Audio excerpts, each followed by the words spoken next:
All right, welcome to The Explainer. Today, we are digging into a massive question. What actually makes a country rich? For a long time, the answer seemed obvious, right? Just build more factories, get more machines. But it turns out one economist completely blew that idea out of the water, and in the process, he found the real engine of our prosperity. So what is the secret sauce? What really pushes an economy to grow year after year? For ages, economists thought it was all about capital. More machines, bigger factories, more physical stuff. But is it really that straightforward? You see, back in the 1950s, an economist named Robert Solow looked at the way everyone was thinking about growth and just thought, this can't be right. He famously said that if the popular theories were true, our economies should be incredibly fragile, constantly on the verge of collapse, but they weren't. Clearly, something big was missing from the equation. So let's get into what he was up against. Before Solow, the common view was that the economy was this dangerously unstable thing. The whole system was seen as teetering on a knife's edge, where one tiny misstep could send it crashing down. The leading theory at the time, called the Horodomar model, basically pictured the economy as a giant, clunky machine. It had all these fixed gears. They thought the amount of capital, like factories and equipment, had this super rigid set relationship with everything else. For that machine to run smoothly, every single gear had to be perfectly in sync, no wiggle room at all. And because this model was so rigid, it created this terrible choice.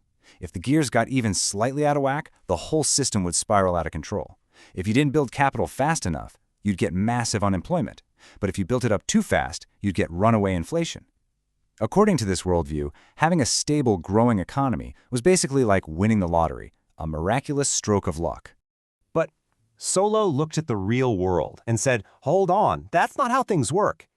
He introduced a pretty simple but totally revolutionary idea that changed the game: flexibility. His key insight was that economies aren't these stiff, mechanical things at all. They're adaptable. You can swap capital for labor, and you can swap labor for capital. Think about it this way. Say you own a bakery. You don't need exactly one baker for every one oven. If you need to bake more bread, you could hire more bakers to work in shifts on the ovens you have. Or you could buy more ovens for the bakers you already employ. You adapt to the situation.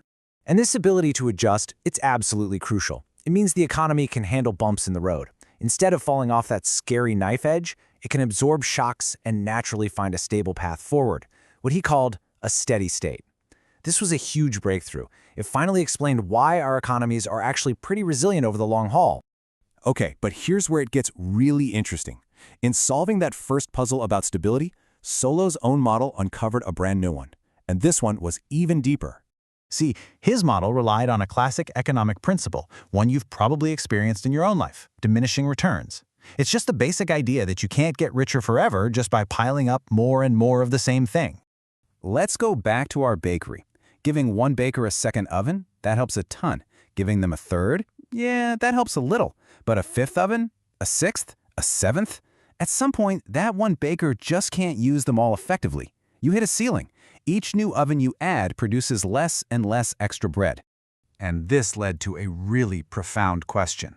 If just adding more machines and factories can't keep growth going forever because of diminishing returns, then what does? What's the real, sustainable engine that keeps our standard of living going up over the decades? So, to answer this, Solow did something truly groundbreaking.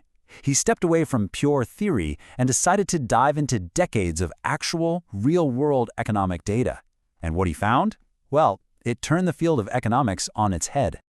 He took 40 years of U.S. economic history, from 1909 to 1949, and he did the math.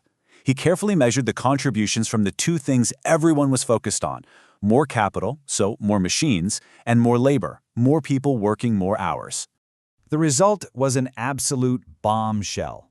It turns out that more capital, all those factories and all that equipment, accounted for only about 12.5% of economic growth, just a tiny fraction.